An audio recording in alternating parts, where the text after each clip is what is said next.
Hi everybody, welcome to another episode of Shouting from the Sidelines. You're with me and Nick today. We've just finished our daytime first touch sessions, another awesome session with our 3 to 4 year olds. And today we're going to talk about the future of football coaching. There's some changes that are happening elsewhere in Europe, and we think that it's probably going to be coming over here shortly. There's some of the stuff that's happening elsewhere we've actually been doing for the last couple of years, so we're going to talk to you a little bit about that. And what you can expect really, and what you should be expecting from not just foot tech but also your child's grassroots team. So Nick, tell us about a guy called Horst Wein, if I've pronounced his name correctly, and why is he so important at the moment? So he's very well renowned in coaching and coach development. He was actually had a hockey background initially, but I first became aware of him when we were setting up Foot Tech. I remember borrowing these books from the library at uni while I was there. It took me a long time to track down my own personal copies. But what really appealed to me at that time, obviously Spain were at their zenith at that point, and one of his books had actually become the foundation book for coaching in Spain, and it was like their handbook. They adopted that as their handbook, so that obviously really appealed to me. And it was called Developing Youth Soccer Players, and it's something that I've been heavily influenced by since then. And like we're saying, it's a lot about decision making, it's a lot about game realistic activities, which we just know are making players a lot better than some of the more modern looking drills that you can see now, which might look a bit fancier, but probably not as effective in developing football players. Maybe effective at getting people to do stuff with a ball, but not in the right context. So he's a really interesting guy because, as Nick said, a lot of what he implemented with Spain are the reasons why Spain went on to do what they've done. Germany at the moment are the latest to be implementing a lot of his teachings. They've just revamped their whole grassroots model, which we'll talk about in a second. But it's probably a good time to understand why this is a good thing to implement. It's almost a street style of football, and if we think about many of the people listening to this, parents and so forth, will have played out in the street at some point, male or female, and football in the street was a hotbed for development because there was so many things going on. No coaches, no referees, mixed abilities, mixed physical attributes, mixed ages and so forth, different grounds, things to dodge, a whole host of different things which were actually massive for development. But obviously due to societal changes, technology advances and things, not many kids get to experience this now. And then, like Nick said, what's happening is you're seeing the in inverted commas, Instagram coaches that are putting on these sessions, whether it be with a group or one-to-one, that just look brilliant, poles everywhere, cones everywhere, blah, blah, blah, blah, blah. The kids are just nailing every single move that they're doing.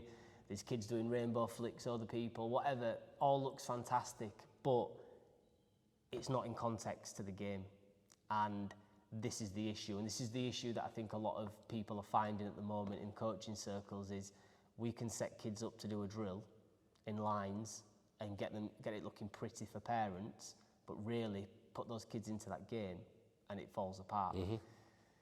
We have learnt this, I guess, as we've gone on. We were always never a fan of line drills or anything, but what we were a fan of and what we did a lot of was individual ball work, a lot of individual technical work, and it was great. It worked because parents loved it. Kids could do things with the ball that they couldn't do before, but then, as you found, Nick, and that's the reason why you went down the rabbit hole of looking at tweaking the curriculum, we were making these players that could dribble a ball and do a lot of stuff with the ball, but when we put them into a game, they couldn't make the right decisions. They all often just dribbled until they were tackled, when a pass might have been a better option, a longer shot might have been a better option, whatever. And so the more we've started to read up on this stuff and implement it, there's been some slight change, hasn't there, over the last couple of years to our curriculum, and just to test it, we've just seen that the players are better fundamentally in these game situations, haven't we? And that's that's formed the basis of this podcast, is to talk about that and about how what other coaches can do and about what parents at FootTech can expect now from us. But yeah, can you talk more about what this street style, what does it mean? What does it mean to a training session, for example? So it's just activities that are more like playing the game of football itself. As you're talking about there, you can do a lot of individual ball work, a lot of individual skill work, and get people to do new things with the ball. But they're things that they're never going to use, or very, very rarely going to use in a game. So it just begs the question: what's the point? You're trying to get them better at playing the game of football, not to be better at doing things with a football. So unless it's in context, unless it's something that they can use in the game, then you can argue it's pretty irrelevant. And in the game, it's all about just making the correct decision, not what can you do with the ball, where should you be, what should you do when you're there, when should you do it, why should you do it. It's all of those. We talk about decision making a lot, and it's game-based decisions. What is the right thing for me to do at this moment in time? And unless you're getting exposure to being in those environments and those game situations, you're not going to develop those. I guess if you look at it from a more of an adult point of view, driving lessons and driving tests and so on, when we used to do those isolated manoeuvres to practice for our test, that really didn't mean anything until we actually did it in a busy car park or on a busy road or whatever, because it wasn't in context, was it? Yeah. And so that's what we're trying to get at here with this. And we've gone down, we've read lots of books on lots of different topics around this, and it just starts to make so much sense that we don't see. I think the last true street footballer we can probably talk about from our generation is Wayne Rooney, I'd say. And I don't think it's any coincidence that, and I would argue this with most people, he is probably the best English player that we've created of our generation. And when you listen to him, there's a great Amazon documentary about him at the moment. He talks about the fact that he was just out on the street playing small-sided games. Wherever they could, they'd play. He said that from a tactical point of view, that all came a lot later for him. But in terms of his own physical development with the football, that came in the street. So it's a case of now, can we take this and almost turn street football back then and make it for now? And that's where the training sessions are going to be adapted slightly. And what Germany are doing in particular, which we'll talk about, is implementing this system of, okay, what do these kids need based on what I've seen in these little matches? And how can I now make a training session that's more game realistic to help them pass better, or to help them receive it on their back foot, to help them understand when to pass, when to dribble, and so on. Germany have implemented this recently. This is after a 2-year pilot, so they've looked at a lot of research. But what I like about what they're doing is they've placed the emphasis back on the children. So they've made it all about enjoyment for the children, because they want these kids to be in the game as long as possible. And some of the things that they're doing is they're going 2v2 up to, I think it was under 7s, I think they were going 2v2. And then under 7 to under 11, they're going to go 3v3. And after that, that's when it starts going up to 5v5 and 7v7. I might have got that slightly wrong in terms of the ages, but yeah, they're definitely starting 2v2 and 3v3. They're not going to have referees. They're not going to have scores. They're going to hammer the fact that parents and coaches should not be shouting anything to them. They're just going to be left to play, as opposed to having leagues and matches. It's going to be more football afternoons, football festivals, these sorts of things, with an emphasis on play. Again, linking that back to the street, the fact that we went out and we just played because we wanted to play. There was nobody shouting, telling us what to do. There was nobody blowing a whistle every 2 minutes to stop and whatever. We just played. They're going to play this game, which goes back to Horst Wein. Apologies if I get his name pronounced wrong. A game called Funino, which if any of you come to our sessions, you'll know that we've been doing this for a few years now. There's 4 goals, so each team has 2 goals to aim at. You play 3v3, nice wide pitch, fairly long, and we'll do more podcasts on this and some stuff for coaches specifically to look at, but it's a great game because it means there's more decisions. It means the children are working on the peripheral vision, not just the tunnel vision, There's lots more options, lots more going on, lots more opportunities for a lot of the development stuff that we need to do in these things. And Germany are going to play that game. So their matches are going to be Funino. They're not going to be the traditional 2 goals. They're going to be the 4 goals, 3v3 or 2v2. So after their research, they found that that's going to be the best way to develop their kids. The last time Germany did anything so radical in changing their youth system was after England beat them 5-1 all those years ago, and they then went on to win a World Cup. So if Germany are doing it, there's likely... Should be worried. Yeah, there's likely something in it. Like I said, fun is going to be the focus, more touches, more goals, more decisions, and so on. Because as one of their head guys said, only kids that enjoy it will stay in it for longer.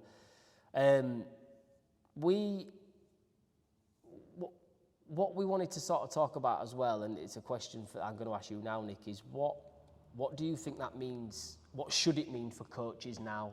Coaches that should be embracing this way. What does it mean for us as coaches? I think coaches need to put the players and the learners at the forefront of their sessions. I think a lot of coaches like the idea of being in charge and being the main voice and the main figure at a coaching session, but it's not about them. It's about the children who play in the game, and there's this misconception that children can only learn if a coach tells them to do something. But we all played street football. We learned to play the game well enough. You don't have to be told what to do. This game Funino, and like Germany is saying, just coaches and parents standing back, they will learn the game from playing it. So I think a lot of coaches, it's a case of you have to be a lot more considerate and careful with your planning and the activities you type of using to get out the outcomes that you want your players to develop, because basically you're trying to do that without you having to stand there and tell them what to do. And if what you're looking for isn't coming out through your activities, then you've planned your activities wrong. So it's a change of skill set, really. It's all about designing environments, designing activities, and then I suppose dropping the ego about being the main man and the focus of the session. It's the players' session. It's much more important what they learn rather than what the coach quote unquote teaches. What is taught and what is learned not often the same thing. Yeah. That was a question for you when you were talking to me about this, is, well, what do we do? Do we just stand back and put on a game now? And I can imagine some parents thinking, well, hold on, so I'm going to take my kid to a private academy like yours or a football team and they're just going to play matches all day. That's not what we're saying. What we're saying, like Nick said there, is that the activities that a good coach should be doing now will be game-related activities, not just a match, and it'll be based on the needs of the individual players in that group. So that's the tricky part straight away, is designing these activities to work with different ages, work with different ability levels and so on. That's going to come down to the coach to know their kids inside out. The coach is going to be there. We're not saying that the coaches should never stop a session again. That's not what we're saying. Definitely not. It's coaches are going to need to know what decisions a child should be making in and out of possession in a game, whilst the game's going on, and that's the tough part, because traditionally coaches used to work with these elaborate flamboyant drills and thought that was the coaching part, where they'd stop it and talk about blah blah blah, and then the game at the end was just that I've done my bit now, I'm just going to sit back. But actually that game at the end is now it should have always been the most important thing, because that's where you're going to see where the learning's occurring. And if it's not, can you do an intervention? Can you pull a kid out and give them a little bit of guidance, ask them a few questions? But fundamentally, after that match at the end, you're then going to have to review that and then work out your session for the next week based on what you've seen. And that's the difficult part, which we think a lot of coaches won't embrace. We, whether it's a British thing, I don't know, but we will be behind.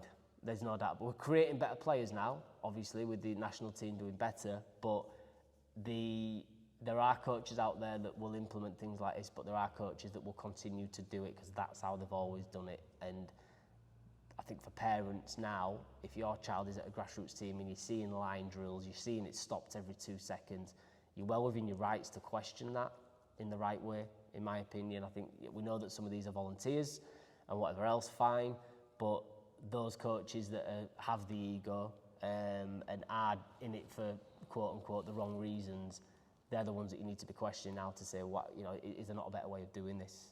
How much are they understanding about how kids learn? Kids don't learn by being told all the time. Kids learn by doing and figuring it out themselves with some guidance, with some praise. So you have to put yourself in the player's head and understand what decision they've made at that particular time and guide them to understand what decisions were available to them, which is the better decision to make. So it's about bringing the decisions to the surface. I think traditional coaching was more almost like following a script, and you'd plan beforehand what you were going to do, what your intervention was going to be, what your coaching point was going to be. But really, you need to be watching the game live and seeing the pictures live in the moment and understanding why has that player just done that? What was going through their head at a particular time? What should have been going through their head at a particular time? And just making them aware of the game-based decisions that they should be making, and the options available to them. So it's a harder thing to do live and in the moment, but it's much more effective because it's a real thing that has just happened on the pitch involving that player. So when you stop them there and then and help them with what they've just done, it's going to be more powerful to them rather than you've just planned a session 2 nights ago and you're trying to get over a point that you want to make to them, which might not even have anything to do with what's happening in that session at that particular moment in time. Yeah, because that was a traditional model, wasn't it? Is have your coaching points ready, which you shouldn't know what they are. You shouldn't be able to. Yeah. It's a nonsense, really, because if the kids are, every kid's nailing the points that you were going to make, you're still going to stop it. Yeah. Because what's the point? Because you're probably going to damage their learning because they're going to start thinking about that thing then. Yeah. Whereas if it's happening automatically, that's fine. But it is a tougher way of doing it, without a doubt, but it's a better way. And I'm hoping, I think the FA, the likes of Pete Sturgis and so forth, are sort of getting on board with this 3v3 thing, aren't they? Oh, very much so, yeah. So, they, you know, hopefully the FA will put stuff out about this, but I think if you're in kids football, volunteer or not, you should make it your mission to get the most out of these children that you're working with, and I don't think you're doing right by them if you're not looking at new things and trying to embrace new things, as opposed to that's working, it looks lovely, I'll leave it as it is, we're winning games. Don't ask yourself if you're winning games, ask yourself if you're developing kids, are the football, are they getting better at football individually? Because if that's a question mark, then that's when you need to start thinking about, okay, are there better ways of doing this, different ways of doing this? For us, how easy would it have been just to leave it as we were doing it? Because everybody's happy, everybody were happy with it, everybody's, oh, well, yeah, they can do this with the ball, that with the ball. And we wouldn't be doing right by our members if we didn't. The worst thing we could say is we've always done it this way. I think it's one of the worst things you can say. And we wouldn't be doing right by our players and parents if we didn't question what we're doing from time to time and then tweak it to make it better. And those that have come to most of the classes and watch will have seen there has been a change with this. You'll see that there's been more street-style football, street-style games, game-based activities, less individual ball work. So you will have noticed that, and this is the reason why. We're going to talk more about this in the future and put on stuff on our social media and so forth, and email parents with some details on it. But now you know why, that this is a thing that we're on top of, and I hope that's seen as a positive thing, given that it's the likes of Germany are starting to implement it, or Spain implemented this years ago. So yeah, it's exciting times, I think, and we're really looking forward to seeing how it helps our children. From what we've seen so far, that's exactly what we've seen, haven't we? The kids are better, our kids are getting better. We've invested in the likes of VO technology, so we can look back at our sessions now. Nick's been doing a lot of work on that last night, looking at a session from Monday and looking at Funino and, okay, what decisions are these players making? What should have they been doing? So we've invested a lot in making our classes better and making our coaches better as well. They're going to get a lot of new training. So it is going to be exciting over the next couple of years to see how this helps. But I think at the heart of it all, as you've said, is the child, is the player. And are they what do they want? And it goes back to that, we did a survey at Christmas, didn't we, with the kids on camp. And the thing that, the fun to them is development. Fun is getting better at football. And we feel now that this tweak will help them have more fun because they are going to be getting better. We are excited for that. We're going to do more stuff like gala days as well, aren't we, where we're going to have Interfoot Tech tournaments and things like that in 3v3 format and 2v2 format. But what we're also going to do, which is interesting for anybody listening on the coaching side, and even if you're a parent and just want to know more about this stuff, we're going to commit to putting more coach education stuff out there, completely free, because we want to raise the standards, particularly in our city, in our region. We want to raise the standards of coaching. We want to raise awareness for how things should be done, not just on football, but how kids learn as well. So we're going to put out a lot of free stuff. So there is no excuse. There is no excuse for people saying, oh, well, I ain't got time, I ain't got this, I ain't got that, or you know, just don't want to do it. There's no excuse, because it's going to be there. It's going to be given from us on our YouTube, on our social media. We'll probably put out a video or two a week of what we're doing. We're not going to, there's no secrets to this. It's just, spend 10 minutes online and you can find all this information out, and we're going to present it to people and allow coaches to take our classes, take our training activities and use them in their sessions, adapt them for their sessions, whatever. But we're going to provide all this free of charge so people can help their players, whether you're a Foot Tech member or not. And we can't really say fairer than that, can we, on that side of things. So that's the future, certainly the initial future. It's likely to change again in a few years as we learn more. I think what will happen is people will learn from this and then make some adaptations and make it better. And that's the exciting thing about football coaching. It's ever changing. There is no finish line. Exactly that, until everybody becomes Messi within 6 weeks. This is how it'll be. So it is exciting, but any questions, guys, as always, just drop us a line, because this is something close to our heart. We want to make sure that kids are getting the best possible experience, not just with us, but in their other football sessions as well.